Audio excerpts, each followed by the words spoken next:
Hey folks, this is Kalani. Let's talk Guild Wars 2. Now, this time I want to talk about the living story and specific design choices which ArenaNet made, which may or may not have impacted the way we see Guild Wars 2 today. So, last time obviously I was talking about the economy and gold as a currency, and that went quite well. Actually, that sparked quite a bit of discussion, and you folks kind of agreed or disagreed, but that's important. Discussion is not a discussion without both sides of the argument. So, again, I want these to be very much discussion videos. So, don't necessarily take everything to heart. Don't take it as though I'm pinballing, I'm sniping Guild Wars 2. Don't take it as though I rub it up against my crotch every day. I want it to be back and forth. I definitely want it to be discussion based rather than overwhelming negativity or positivity. So once again, all of this is going to be my opinion, what I think, so leave me what you think and what you think about my opinion down in the comment section below, and we'll get a good discussion going like we did with the last video. So to start off, I want to talk about the living story, and specifically the living story versus an expansion, and how this content model may or may not make or break Guild Wars 2. So, first and foremost, I want to talk about why it's a little confusing that Guild Wars 2 didn't opt for an expansion model. Although there's so many reasons for and against both of these models, but we'll kind of go with it. So, the potential of expansions is actually quite crazy. More so to do with how Guild Wars was first implemented. So Guild Wars has a very...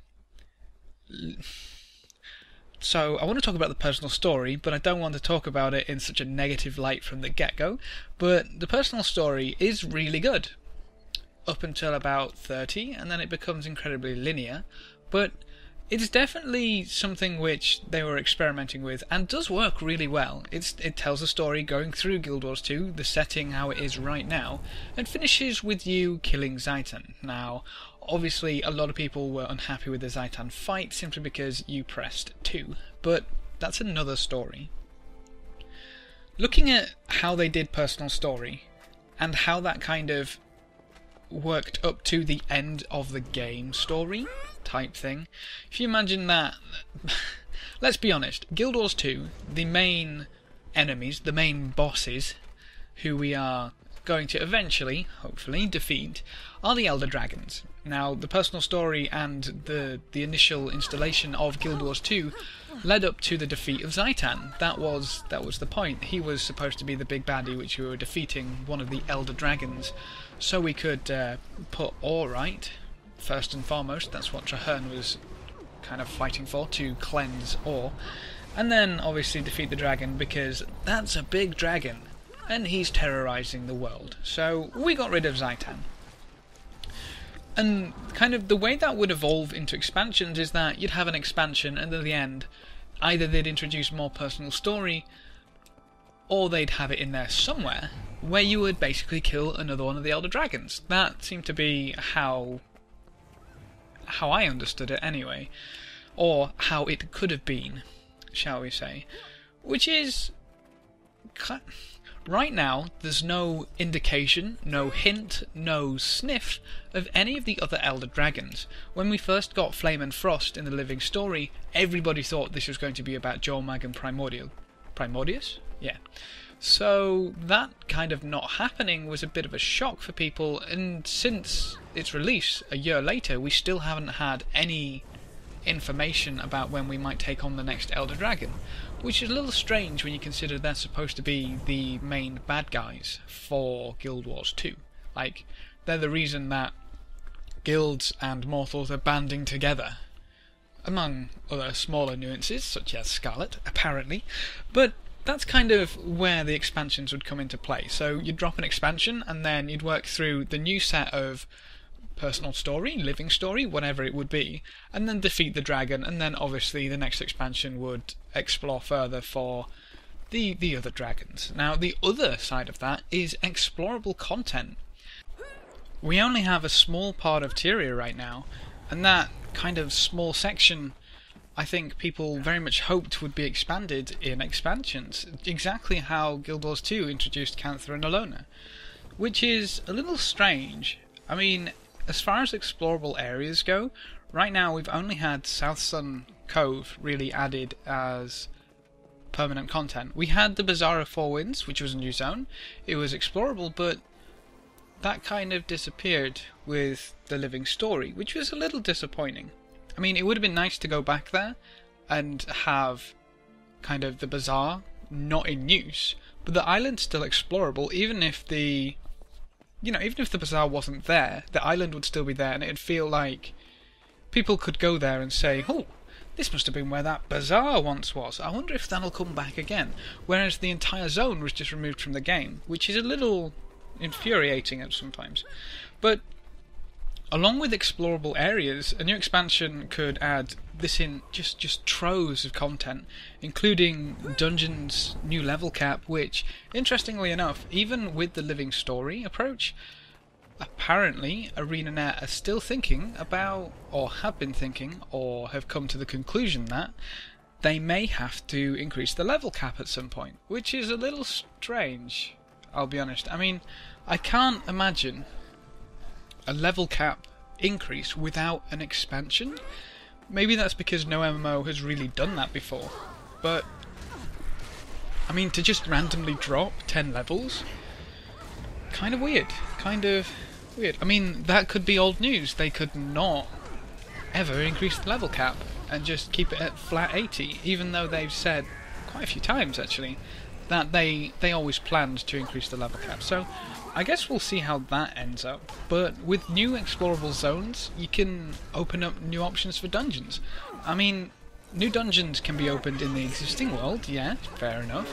But can you imagine going down to the Crystal Desert and finding a dungeon? That'd be amazing compared to having to go back to Queensdale to go into a dungeon which may only be there for 2 weeks. I don't know. I just feel an expansion would be permanent, a lot of permanent content, and a lot of content that we could sink our teeth into and kind of get lost in for quite a while, which is the other side of things. With an expansion, the amount of content you get, it would be like starting Guild Wars again. It's difficult. I cannot complain about the amount of content we're getting at all, simply because they're putting out content at an unprecedented rate. No one has put content out this fast before. It's just, it feels a little strange, I'll be honest. And it's kind of, every 2 weeks we get content which will keep us busy for, I don't know, well, personally it keeps me busy for maybe 2 to 3 days at a push.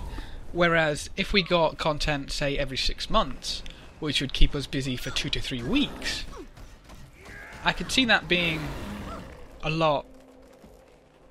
I don't know. For me, that would personally be preferable, because then I can just go get lost in the world.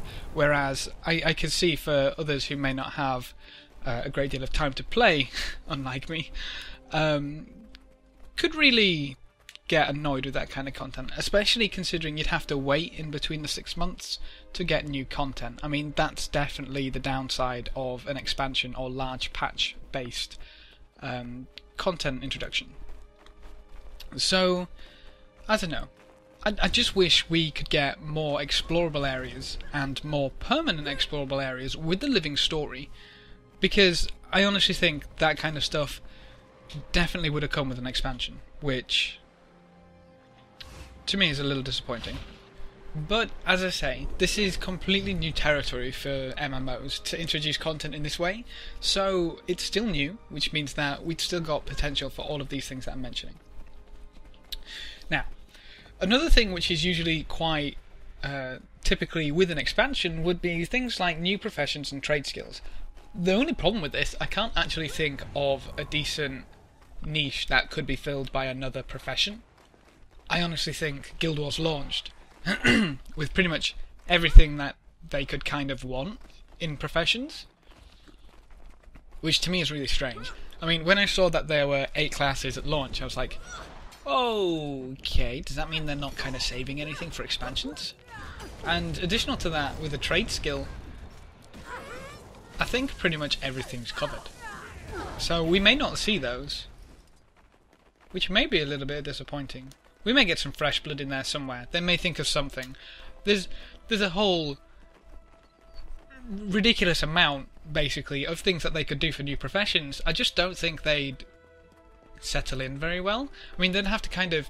Because of what they've given to everybody, we probably wouldn't see a new profession without an insane amount of overlap.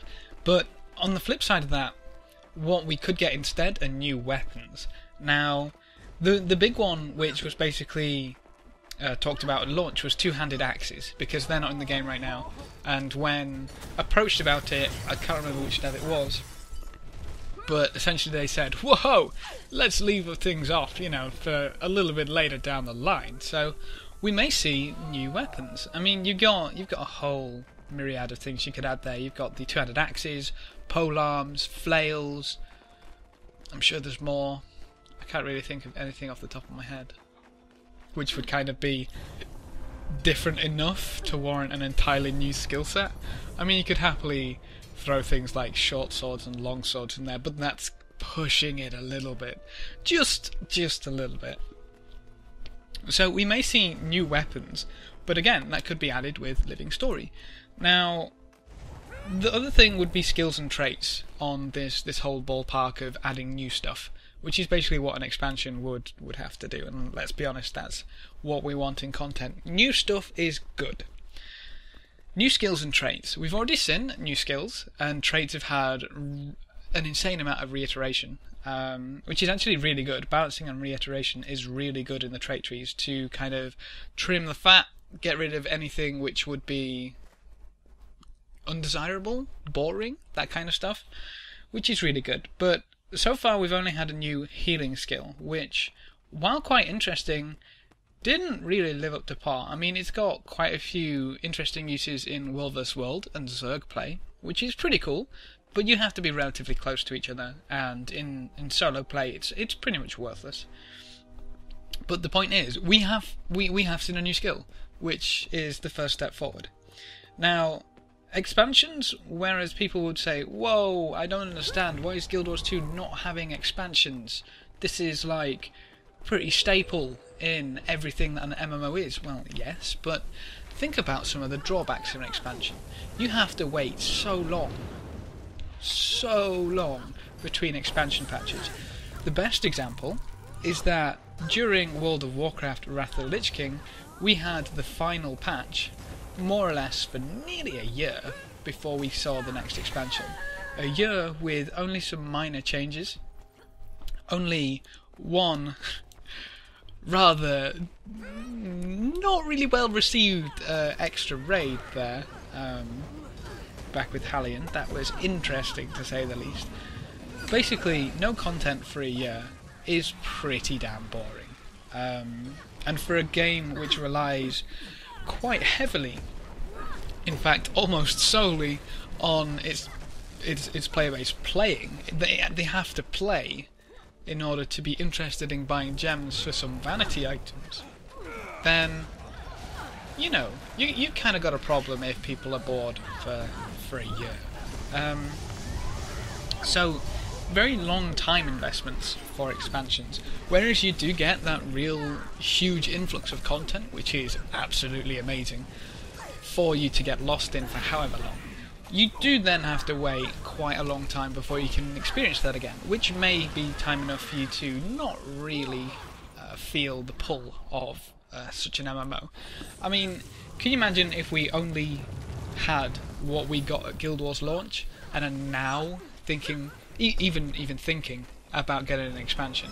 I mean, 18 months is a pretty good life cycle for a game which is going to bring out an expansion. Can you imagine if we only had what we had at Guild Wars launch for 18 months and then got new content in the size of what we got? But in those 18 months, a lot could have gone wrong, let's be honest. Now, the other thing is, because an expansion brings out large gameplay changes, for example, what would happen if suddenly in Guild Wars 2 the next Elder Dragon we fight is overwhelmingly awesome? Okay, just bear with that. So we already have the effect of Zaitan not really being an engaging fight and being kind of annoying, but then come to it a few expansions later, and you've got someone working through the original Guild Wars. And because they haven't changed anything about Guild Wars, it's usually the way things work, you go through Guild Wars, and then you kind of like get to Zaitan and it's a bit, oh, okay. But then in the next expansion, quite a lot has changed, in that a lot of the mechanics between things like a Zaitan boss fight have changed significantly, to the point where you no longer use the cannon to fight. That's brilliant in itself. You have a lot more interactivity with the boss. Excellent. And then basically the next Elder Dragon is awesome. That's cool. But then you look on the entire flip side of that, and if you have world bosses which are completely different, people may get a little bit confused. Not to mention that going back to that content may be a little strange, because if you don't change the way the world boss fights in previous content, I don't fully understand how you implement the next set of abilities for the world boss, which is strange. I mean, if you look at the world bosses now, they basically all fight the same. They have a few different mechanics, but you hit the target thing, wherever the target is, be that on the head, the arms, wherever you can reach. You hit the target, you kill the boss. For example, imagine if that then changed to you have to do a variety of events. You complete the events and that defeats the world boss. You can't directly hit the world boss, but you play about with events and that kills the world boss. It'd be a little strange at first, and very jarring for someone coming from the old to the new, or from the new to the old. Which isn't necessarily a bad thing, but if you change things that much, it can cause quite hefty game bugs as well. But what I'm trying to say is that if you implement changes quite gradually, it's a lot smoother journey than if you just throw everything in at once. Now, obviously, all of this is going to get tested, but I don't know. Changing a lot of core gameplay at the same time is quite dangerous sometimes. Quite badly dangerous sometimes. But that's kind of like one of the very, very, very small things about an expansion, simply because everything will go through testing, hopefully, to make sure everything runs well with things coming in with the old game, everything meshes well, all that good stuff. But there are drawbacks for the expansions. And there's also a lot of potential for the way Living Story is designed to work, and how it essentially can bring everything that an expansion could offer, but not necessarily all at the same time. So, the potential of a Living Story system, like how Guild Wars is running, it can actually bring in the new dragons, let's be honest. We've fought new monsters, we've fought new enemies, we've got Scarlet on the rise. Not quite a dragon, but the potential to add new story elements into a dragon is there. Although, I'll be honest, if we've got a build up to an Elder Dragon, we'd probably see a 2-month Living Story rather than the 1 month. I think they'd want to really, really hype up the dragon kill, which is, I don't know. That's another thing, actually, I forgot to mention about expansions. One very, very good thing about expansion is hype, which actually could be brought back with Living Story, more so actually, but I'll discuss that in a little while. So with an expansion you could say Guild Wars 2, fastest selling fantasy MMO, blah de blah de blah. Expansion pack! Defeat the new threat, defeat the Elder Dragon, Jawmag, etc. You can create a lot of hype. Guild Wars 2 had an amazing amount of hype before it launched. If you could recreate that for an expansion, that would drive so many players back. That would just drag them in with a net. But, as I was saying, with Living Story, if you say, for example, oh, we've got Scarlet. Okay, somebody who looks at that didn't really bother with Guild Wars 2 when it released, sees Scarlet, doesn't understand anything about it, doesn't really have any interest. A player coming back could think, oh, new minion, new enemy, cool, that's worth checking out. They might log in. But that's someone who's already kind of bought the game, let's be honest. To drag in players who haven't bought the game before, an expansion would work so much better. Except if that Living Story highlighted that you were killing a brand new Elder Dragon. I imagine that could draw quite a few people in. Who knows? Who knows? So, other things to do with that are you can basically introduce everything. We've had explorable areas. I'd love to get bigger ones, but we've had them, so that's obviously doable. We've had a new dungeon in the Etherblade dungeons, that's obviously doable. Level cap would be very interesting to randomly drop on us in a living story. That would be very interesting. I can't wait to see how they play that one out. We could see new professions, trade skills, weapons, skills, and traits. We've already seen the skills. Traits have been reiterated. I'm assuming they'd add weapons. I wonder if they'll have a premise for adding weapons. That could be really interesting. And it kind of goes against all the negative effects in that with Living Story you're adding things gradually, so there's none of these huge changes in gameplay. One of the best things, or one of the best examples I have of that is when World of Warcraft changed its talent system.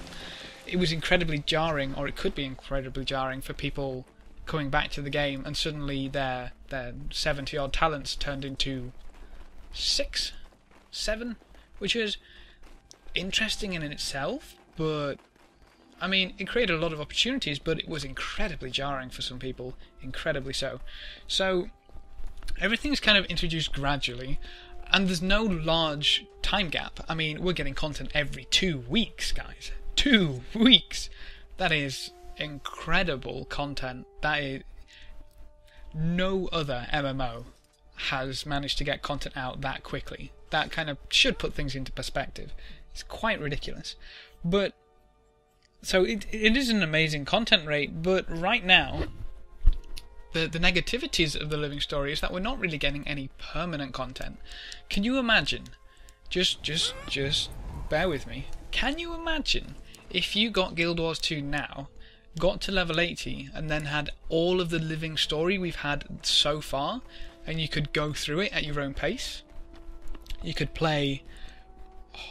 That's an almost disgusting amount of content right there that you no longer have access to, which is really disappointing. I fully believe that they have an expansion's worth of content right there, but for some reason they won't even let us touch it. I mean, there's different ways in which they could do it. You could have it being through stories being told. I don't know. Maybe you go to somewhere at the Priory and they've got all of this documented, and you can choose to read through what happened, or you can choose to play through what happened and sort of live it in the steps of an adventurer who went through that. Not necessarily yourself, but at least then you'd still be able to experience everything which we've had thus far, which would be... that'd be crazy. So permanent content could really look at things. I mean, to put that into a little bit of perspective, the last permanent content we had was to Cattle, which was September 17th, which, I'll be honest, hasn't really sunk well with a lot of people, simply because the rewards are a little lackluster, and the amount of coordination and effort it takes to take down to Cattle is kind of silly, to the point where I don't think anyone was really prepared for that when Guild Wars 2 kind of threw it at us. But I mean, that is an amazing fight, and I wish people could kind of band together more and get that cleared out of the way. It is really good content, really good content, and shows amazing promise for world bosses.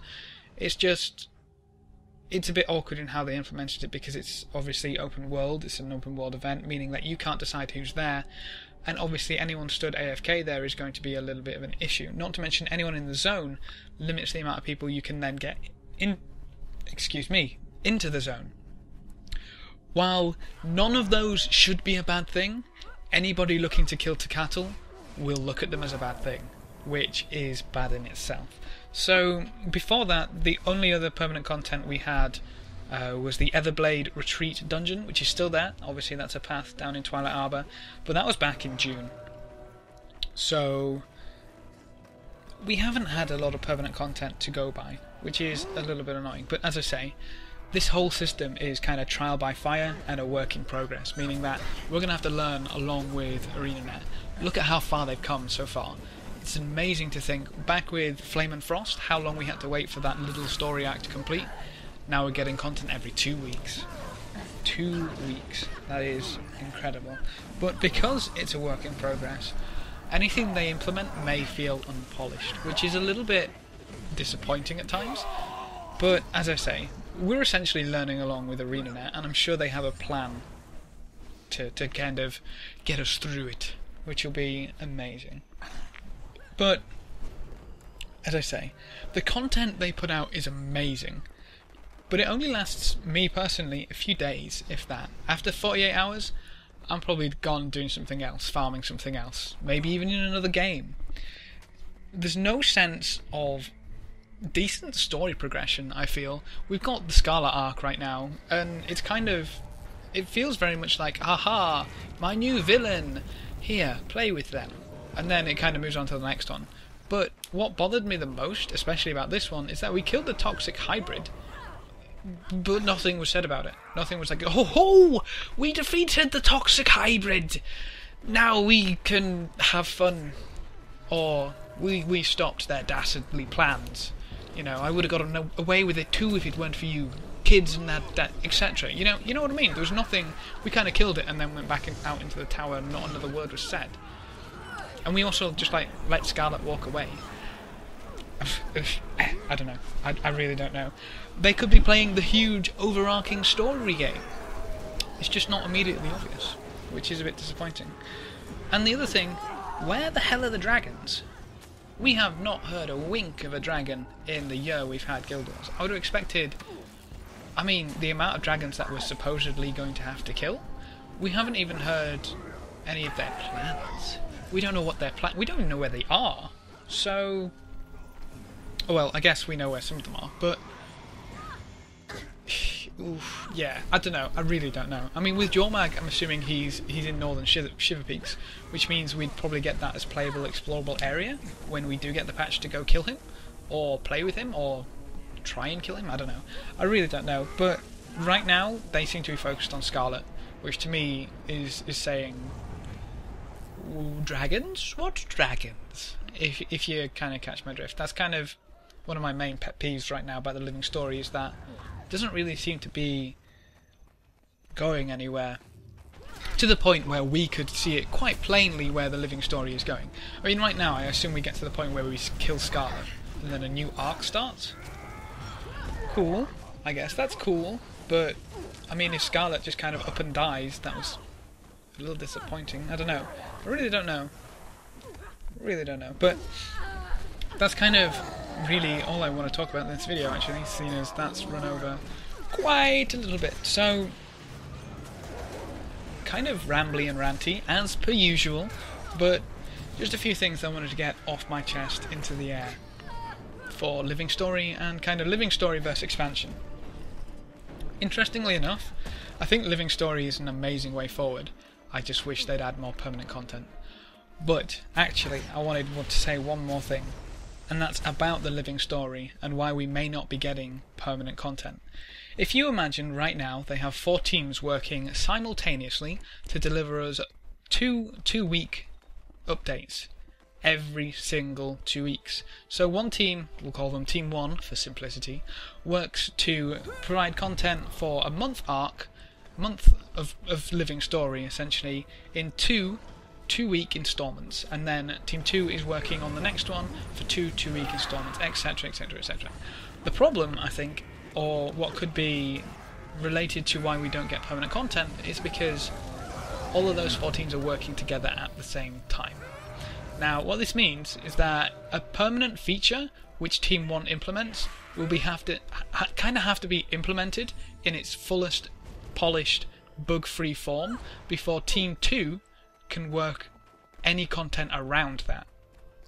Meaning that any permanent content which changes the base client in any way would have to be fully implemented, bug tested, and polished before Team 2 could even start looking at their stuff.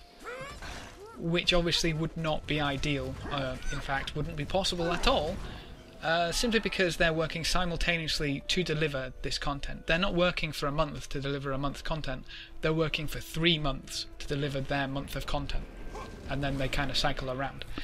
The best analogy that I can think of is the base client which they'd be working off is kind of like a room rented for parties. Now, Team 1, 2, 3 and 4 all book a party, but they're all on days consecutively. So Team 1 is on the Monday, Team 2 the Tuesday, etc. They do not plan for what party the day before happened. That was bad English. They do not plan for the day before and what happened to that room with that party. They don't care. They want the base room as it was kind of described in the advert where they started hiring for the room. So if Team 1 has a party where they bring a pool table and leave it there, that kind of messes up Team 2's plan to have a piano at the same spot as the pool table. If you kind of follow that analogy, that's probably pretty bad. But essentially, what I think they're doing to make things simplest for these teams to work on their individual content without real risk of horrible clashing is to have a base client which they then reset to for every patch. Or, in fact, they may have a client which they work with, and then that client gets pushed forward to what essentially would be the live area. So I think potentially the problem why we're not getting permanent content is the amount of content we're getting, which could be incredibly contradictory, but I don't know, just my thoughts. As I say, my opinions, my thoughts. Could be completely wrong, could be right on the money, who knows. So that's all I want to talk about for this video. Leave comments, suggestions, discussions, all that good stuff down in the comment section below. Let me know what you think. Are we getting an amazing amount of content? Yes, we are. But would that be better in the form of an expansion set where we get it all at once instead of every 2 weeks? Let me know what you guys think about the current living story, how you think an expansion set could help or possibly detriment Guild Wars 2, and obviously anything which I discussed in the video which I've probably forgotten by now. Any thoughts on any of those points, please do leave them in the comment section below. We'll have another nice little discussion like we did with the last video, and that will be this Let's Talk. Next time, I have no idea what I'll talk about, but I'm sure I'll find a topic. Thanks for watching, folks. Good luck and have fun, and as always, I will see you next time.